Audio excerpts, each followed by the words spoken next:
Assalamualaikum warahmatullahi wabarakatuh. Kami dari kelompok 11 akan mempresentasikan tentang analisis ulangan harian, program pembelajaran remedial dan pengayaan. Sebelumnya, perkenalkan, nama saya Mutia Yuniar. Di sini saya akan menjelaskan tentang analisis ulangan harian. Dan ada teman saya.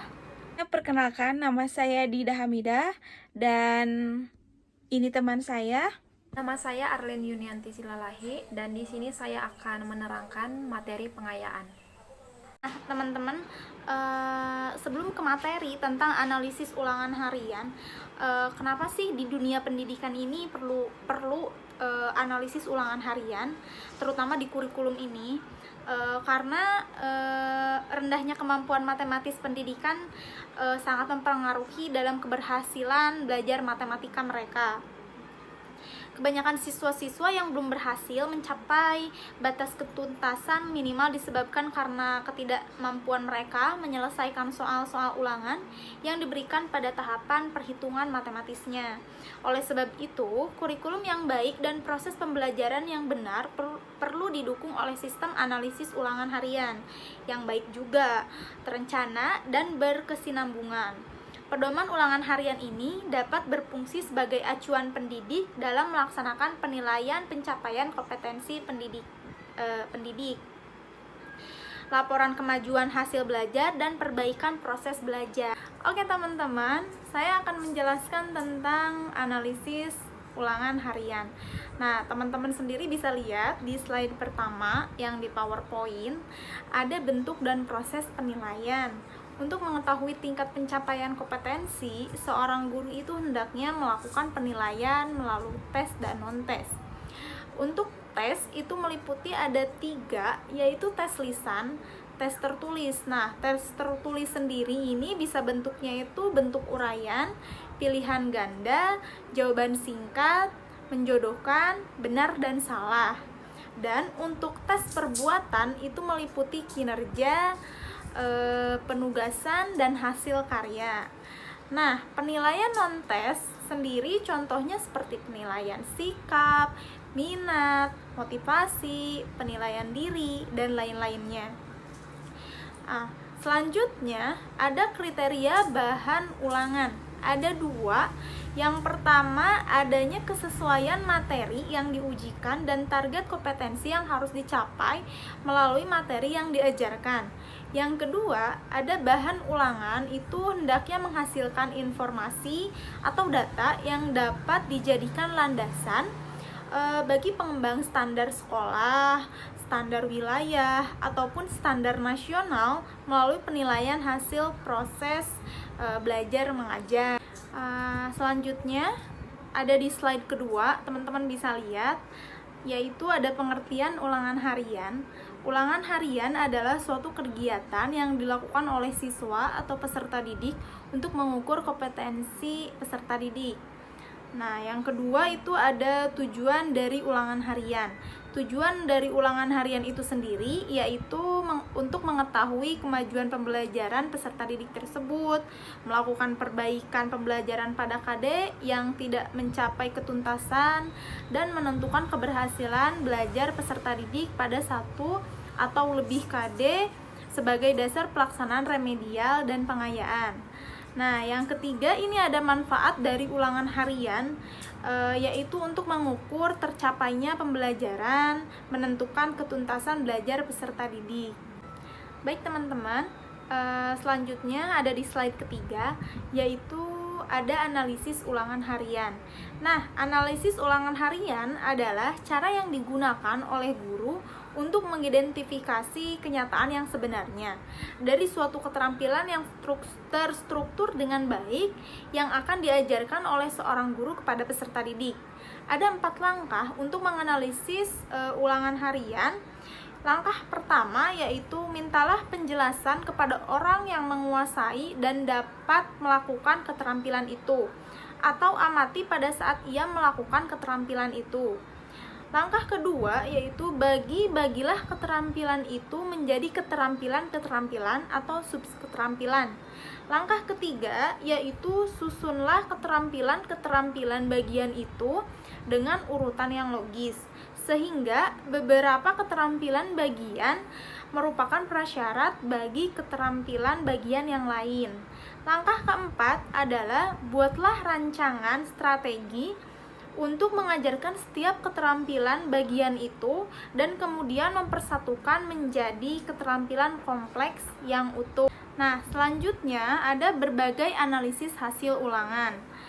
Pengelolaan dan analisis hasil belajar berikut ini contoh pengelolaan hasil belajar yang diperoleh siswa dari ulangan harian. Yang pertama, nilai ulangan harian diperoleh dari hasil tes lisan atau tertulis dan hasil pengamatan atau tes praktik. Yang kedua, ada hasil ulangan harian yang diperoleh melalui tes lisan, tertulis, dan praktik setelah dikoreksi diberi nilai 1-100. Yang ketiga adalah cara menghitung nilai tes tertulis dapat dilakukan dengan cara sebagai berikut. Yang pertama, pilihan ganda, setiap soal diberi skor 1. Yang kedua, menjodohkan, setiap soal diberi skor 1. Yang ketiga, isian, setiap soal diberi skor 2. Dan yang keempat itu adalah uraian, setiap soal diberi skor sesuai dengan bobot soal. Nah, teman-teman bisa dilihat dari slide selanjutnya, yaitu mekanisme pelaksanaan ulangan harian.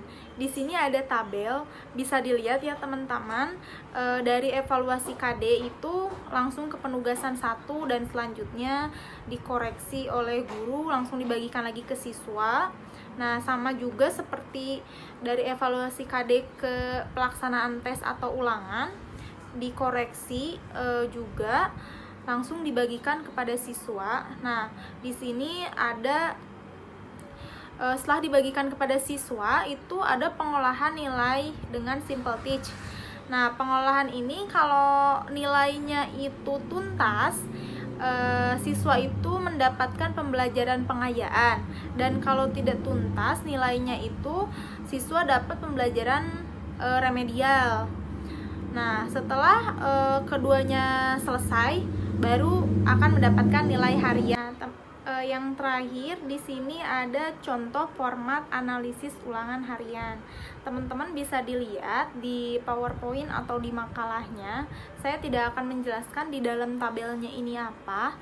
Mungkin kalau yang udah pernah jadi guru pasti tahu format analisis ulangan harian itu seperti apa. Kalaupun yang belum, bisa dilihat di makalah atau PowerPoint.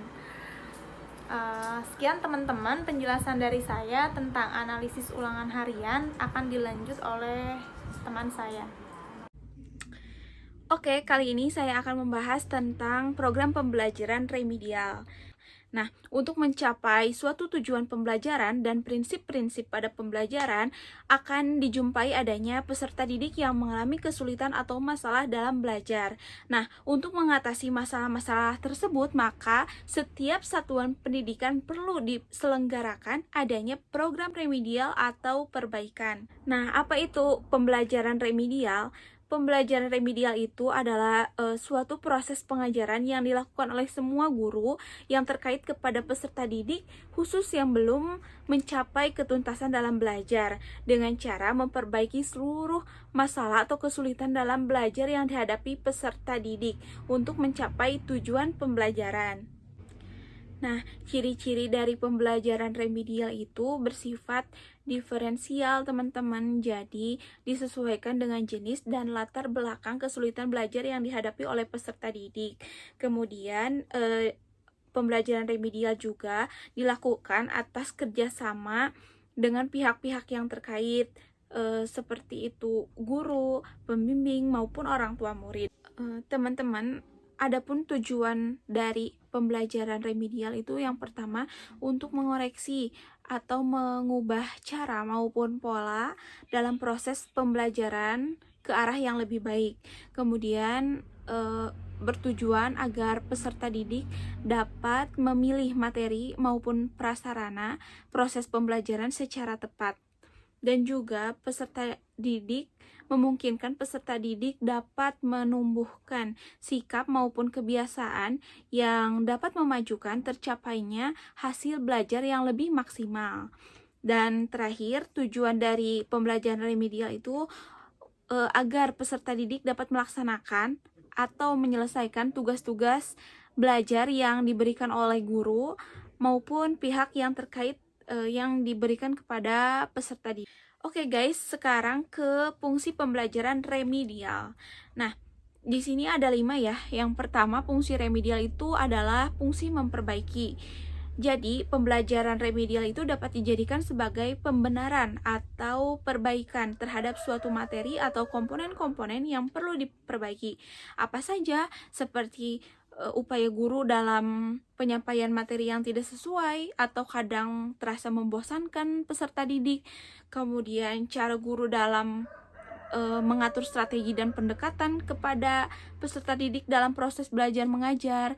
Kemudian kadang perilaku guru yang kurang subjektif kepada peserta didik, ataupun cara guru mengolah pemilihan materi. Oke, yang kedua itu adalah fungsi interpretasi. Nah, fungsi interpretasi ini pada pembelajaran remedial adalah berfungsi supaya menumbuhkan pemahaman guru terhadap peserta didiknya, sehingga guru dapat menyesuaikan diri terhadap peserta didik yang memiliki potensi yang berbeda-beda. Nah, yang ketiga ada fungsi orientasi. Melalui pembelajaran remedial, peserta didik dapat menyesuaikan diri dengan kawasannya sehingga dapat memajukan siswa untuk belajar lebih maksimal lagi agar mendapatkan hasil yang lebih baik. Nah, yang keempat nih teman-teman, ada fungsi akselerasi. Jadi remedial itu dapat mempercepat penguasaan terhadap materi pembelajaran bagi siswa yang sedikit lebih lambat dalam penerimaan materi yang diberikan oleh guru. Kemudian yang terakhir adalah fungsi terapeutik, yaitu pembelajaran remedial dapat menyembuhkan kondisi peserta didik yang mengalami hambatan-hambatan atau kesulitan dalam belajar. Nah, itu fungsi-fungsi pembelajaran remedial ya teman-teman. Baik, sekarang ke pendekatan pembelajaran remedial.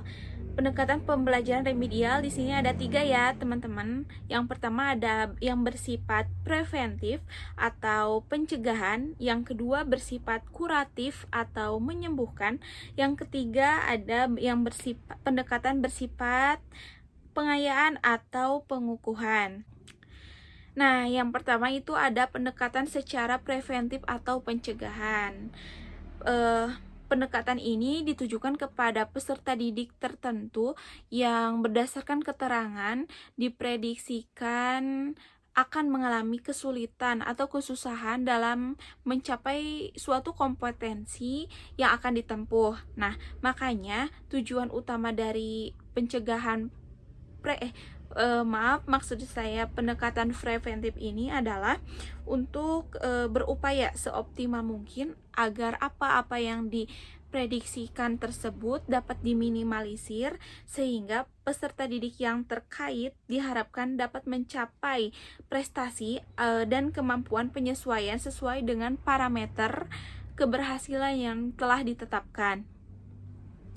Kemudian nah, teman-teman, yang kedua itu ada pendekatan yang bersifat kuratif atau menyembuhkan.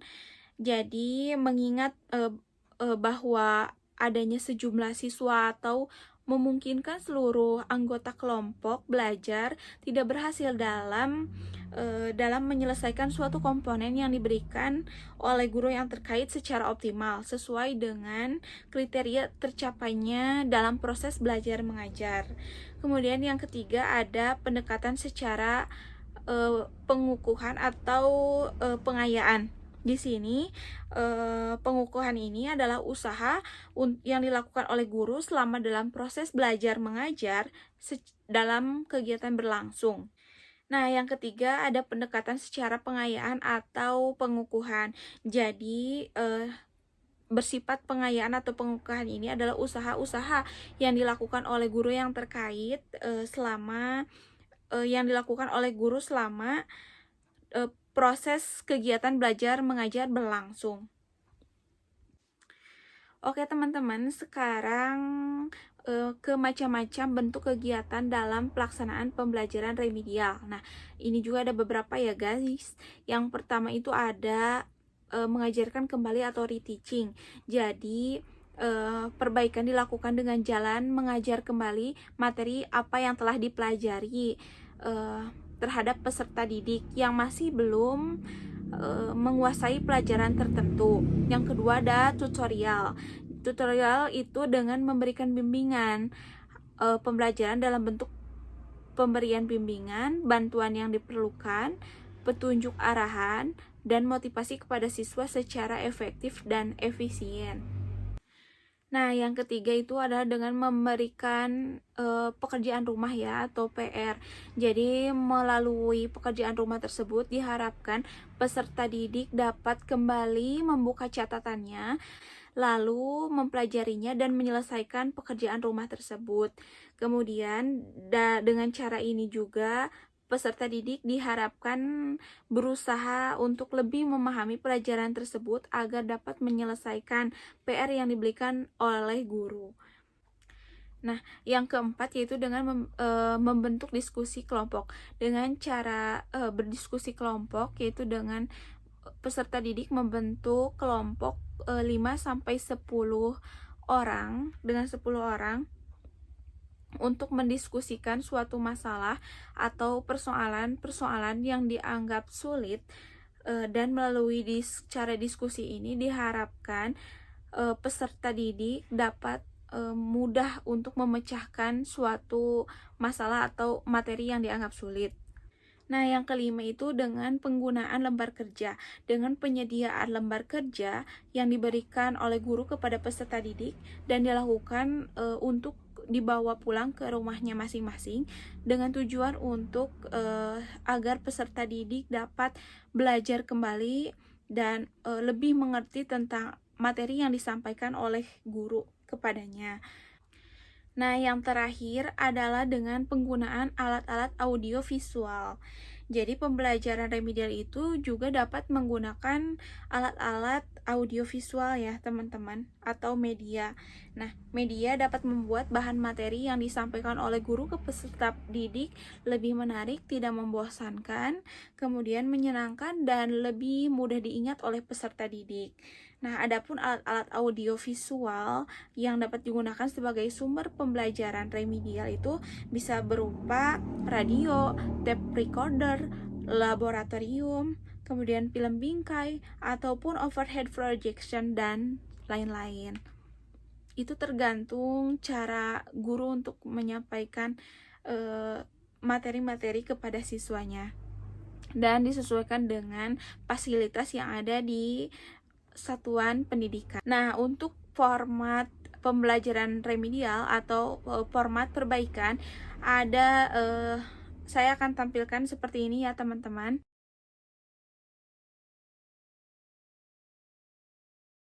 Nah, latar belakang kenapa adanya program pengayaan ini yaitu karena kan di setiap kelas itu otomatis nggak semua yang pintar, nggak setara.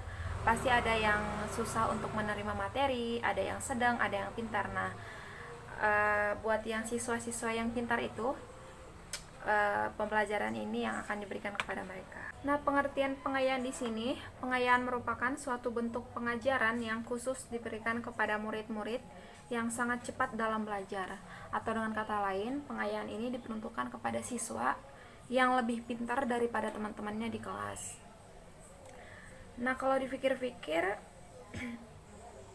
kalau udah pintar ngapain lagi dikasih pembelajaran selanjutnya kan gitu. Tapi kan siswa yang pintar sekalipun punya hak untuk memperdalam penguasaan materi yang sedang dipelajari. Nah, cara kita untuk mengetahui bahwa si siswa tersebut layak untuk mendapatkan program pengayaan ini, selain kita dapat melihat langsung di kelas bagaimana interaksi dia, kemampuan dia dalam menerima materi yang kita berikan, kita juga dapat mengidentifikasinya dengan cara tes AQ. Yang kedua, tes inventory. Nah, tes inventory ini merupakan cara kita untuk menemukan datanya atau kita dapat mengetahui apa hobinya, bagaimana kebiasaan belajarnya, dan apa bakatnya. Nah, yang terakhir kita dapat mengidentifikasinya dengan cara wawancara kepada si siswa tersebut. Nah, bagaimana cara pelaksanaan pembelajaran ini? Nah, yang menjadi pertanyaan, kapan program pengayaan ini dilaksanakan? Ya nggak mungkin kan pas proses belajar. Nah, dan program pengayaan ini dilaksanakan pada akhir semester dan materinya pun hanya dari kompetensi dasar yang terkait pada semester itu. Nah, sekian materi pengayaan. Terima kasih. Baik, sekian materi yang kami sampaikan. Mohon maaf bila ada kesalahan, baik kata maupun pengucapan. Semoga materi ini bermanfaat. Terima kasih. Assalamualaikum warahmatullahi wabarakatuh.